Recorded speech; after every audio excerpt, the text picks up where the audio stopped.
Welcome, Bulldog fans, to the resumption of the 2019 Mississippi State football season. It's another Monday with Moorhead, and it's another Alabama week. All right, not a whole lot to go into as far as the opponent. All of us, or most of us, I know you were busy. We'll get to that later, what you were doing, but we were able to watch Alabama LSU play. The Tigers come out with a victory. Coach Moorhead was asked the obvious question in that regard, saying, do you expect any kind of a hangover from the Crimson Tide losing? He said, and after calling Alabama for so long the standard of the conference, he essentially said, no, and neither do we. No, we don't, because we know that Nick Saban is focused on the process rather than the end result. If the loss, anything, will magnify their attention this week to detail. Listen, LSU's a better team. And I think we could kind of convince ourselves, it's Alabama, it's in Tuscaloosa. But I think Joe answered it best. When you've got a team that has performed at the level that Alabama has the last several years, one loss isn't going to derail them. It's not going to be something where they just kind of limp in here and just say, our season's over. They're going to come ready to play. Well, also, too, latest rankings today in both voting polls, Alabama State number 4. We expect them to be number 4 in the college football playoff, which keeps them in there. So maybe there's not quite the same urgency they would have, say, had they dropped out and have to fight their way back in. And by the way, as far as LSU, they're looking long-term as well. So teams like that playing now, I'll say this, what the playoff has done, it's kept the edge on teams even in the 4, never mind the handful of behind those 4 trying to get in. So this could not be a very good week for the state of Mississippi as far as the teams are hosting. Well, we've been there before, but you're right, David. That's the thing. Even though Alabama could be eliminated from the SEC West race, they still got plenty to play for, whether they get to Atlanta or not. And so they're going to be sharp. They're going to come out ready to go. Joe Moorhead also said that Bulldogs appear to be in good health, had a good bye week, and you want to win the bye week and get some guys back. It appears that's happened. A little coy, though, about the quarterback situation. Yes, very much so. You would expect, and I know a week or so ago he was pretty much saying that Tommy Stevens has regained the starting job. He did so in the SEC teleconference. But then when we talked to him on Wednesday night, he was much more guarded on the subject. And today he came out and said Garrett Schrader's back healthy again, back competing. I thought the interesting tagline there was a guy who has made it clear he doesn't like 2 quarterback systems. He said you may see one, you may see the other, or you may see both. I think he enjoys the mystery behind that. And I don't know that he's ever had that, but it's like, if you look the weeks, we never knew from one week to the next, and we talked about it every Monday. Will it be Tommy? Will it be Garrett? I think we batted 100% on that. I think. But I think he enjoys keeping us guessing as well as the opponents. And so you've got a little bit of the element of surprise because Tommy Stevens does some things a little differently than Garrett. And Coach mentioned that today. Garrett's a little more dynamic with his feet, where Tommy is much more the power. Improvisation was the word he used as well, and that is absolutely clear in his true freshman, as opposed to Stevens. But at Arkansas, we saw Stevens improvising a little bit on his own, especially with his footwork. He did, and you're right. There were a couple of times he got flushed and ran for first downs. I don't know that would have been expected from him the first half of the season, and Coach did say, too, this is the first time he's been completely healthy in a long time. That dates back to the Southern Miss game. And, David, we were told – kind of off the cuff, that there was an AC separation there, and it was kind of billed as a sprain. I think what we saw from Tommy in the middle of the season, kind of lends some credence to the fact it was a little more serious than anticipated. But now here he is, here for the home stretch. And if Tommy Stevens is healthy and the Bulldogs can run the full complement of the playbook, you got to like their chances at having a winning November no matter what happens this weekend. Also on the health front, he didn't mention Stuart Reese by name, but we believe that he'll be healthy again this week after missing a couple of games. Of course, Greg Allen returned to the Arkansas game, now had a week to rest as well. And in the meantime, you found a very capable alternate guard at Little Winston Sharp, who is a guy to watch for next season as well. The secondary, Cam Dantzler's getting healthy, C.J. Morgan's getting back to health, and he mentioned today that he expects Jerry and Jones to be able to play this weekend as well.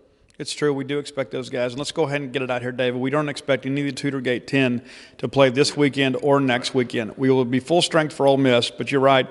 You get some guys back. Jerry and Jones had kind of worked his way into a fan-favored status, but also, too, favored status by one of his coaches, and that's Terrell Buckley. And so to get him back, I think, helps because the depth in that particular personnel group has really been stressed this year with Dantzler missing a couple of games to injury. Murray Smith has been now out for the season with a knee ailment. And so you've got a couple freshmen with Jerrion Jones and Martin Emerson that have had to play basically upperclassmen snaps, and now he's back. And so I think that bodes well for the home stretch. Of course, an 11 o'clock kickoff, I believe it's State's 5th of the season. Well, 5th Central Time. We had the noon kickoff in Tennessee. Fans not happy about it, but I was looking at the projections. Daytime temperature in the mid-50s, but overnight it's going to be sub-freezing. So maybe an 11 o'clock kickoff is not such a bad thing after all, because it's going to get really cold Saturday night after the game. And David, you as my elder statesman have always informed me that it is best to play night football in August and September and daytime football in November. I am for a 11 a.m. kick this particular Saturday, but I'm looking forward to some night games down the stretch, especially a couple ball games we expect Mississippi State to win. Also, touching on the Alabama game a little bit, too. State last won in the series in 2007. Last year, State did not score in Tuscaloosa, but as Joe Moorhead reminded, State had some opportunities, one pretty much taken away from them and another fumble that was not allowed, other things. You've made yourself quite a fan of SEC officials since that game, but you recall it well from your sideline vantage point of some of the things that happened last year that, yes, despite being shut out, the offense did look better in person than it did on the stat sheet, and now they're going to try to carry some of that over into this year, but allowing for the different personnel, i.e. quarterback in particular. It's true, David, and it's one of those games, too. A lot of people are giving Alabama 3 touchdowns in this ball game, and rightfully so. I mean, Alabama is a great team, but the past 2 years, Mississippi State has played Alabama actually pretty well, even though last year State really never challenged later in the ball game. The game was essentially over at the half because State just couldn't mount any offense. But there has to be some confidence within this team and think, you know what, if we can get a play or two to go our way, we get a big turnover here, we get a defensive score, something of that nature, you begin to think, okay, we can stay in this ball game. But Joe mentioned, it doesn't really matter about the win or the loss against LSU for Alabama. The quality of the opponent doesn't change. And so he shared something I thought was really poignant, too, about confidence doesn't come from what you did last year. Confidence doesn't come from what you did 2 years ago. Confidence comes from your preparation throughout the week. So Bulldogs need to have a good week of preparation and go out there and compete and see what happens. We would expect if any Bulldog has a lingering grudge from last year, it would be Kylan Hill, who had a touchdown taken away, the most notorious blown call of the game.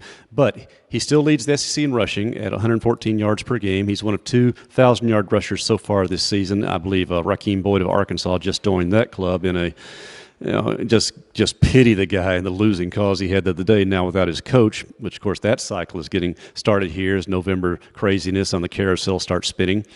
But as far as the matchup, the Bulldogs, again, look more healthy at this point as you'd expect for a late November game. And we'll have 2 evening games following it up, 6:30 Abilene Christian a week from Saturday, and, of course, Thanksgiving night with the Egg Bowl. All right. That schedule mentioned. Steve, you have a very busy schedule yourself. I know you were over the weekend. You were at book signings for Stark Villains. Great Christmas present for all you Bulldogs. Had a great present for the Rebels you admire and have affection for in your life. You really need to give them this book because it will make them warm and cozy for the holidays as well. But give us your book signings schedule for this week, Steve. Well, thanks, David. Yeah, it's been the book is doing really, really well, and it's been one of the greatest joys of my life to put this book together. But this week I'll be in Columbia, Mississippi, my hometown, for 2 signings tomorrow, which is Tuesday, 11:30 to 1 o'clock at 2nd Street Bean, which is a coffee house there. And then I'll be at the Columbia Library, the Marion County Library, the public library, from 4 to 6. And then on Wednesday, I'll be at Lemuria Books in Jackson, Mississippi, from 5 until around 7. There'll be a signing and reading. Thursday, I get the day off. We'll get to watch some men's basketball that night. And then Friday, I'll be at Maroon and Company from 2 to 4:30, and then from 5:30 to 9:30, I'll be at Bookmartin Cafe downtown. And if you are of the wine tasting variety, David, come on down and enjoy some wine. But I'll be there, and I will not be partaking. I'll just be simply signing books. Well, I probably won't be partaking, but then I know that the Columbia Library probably has a photo of you there somewhere because I'm sure you spent so many hours of your childhood in there. It's true. I think if you go back and look on the microfiche, you might even actually find a mugshot or two. So, no pun intended right there. So that's our Monday wrap-up from Joe Moorhead's Mississippi State press conference today. We'll get offensive players on Tuesday evening. We'll talk to defensive players and a selected assistant on Wednesday evening as well, and then start building up to Alabama week. I know, going to be cold tomorrow night and next night, but keep Bulldog basketball in mind, Lady Bulldog basketball as well, as they have a busy schedule as well going on. So it's getting that busy time of the year, Steve, but for our crew here, we've got a lot to do, a lot to cover, but a lot of good times ahead here in November on the campus of Mississippi State University. For Steve Robertson, this is David Murry.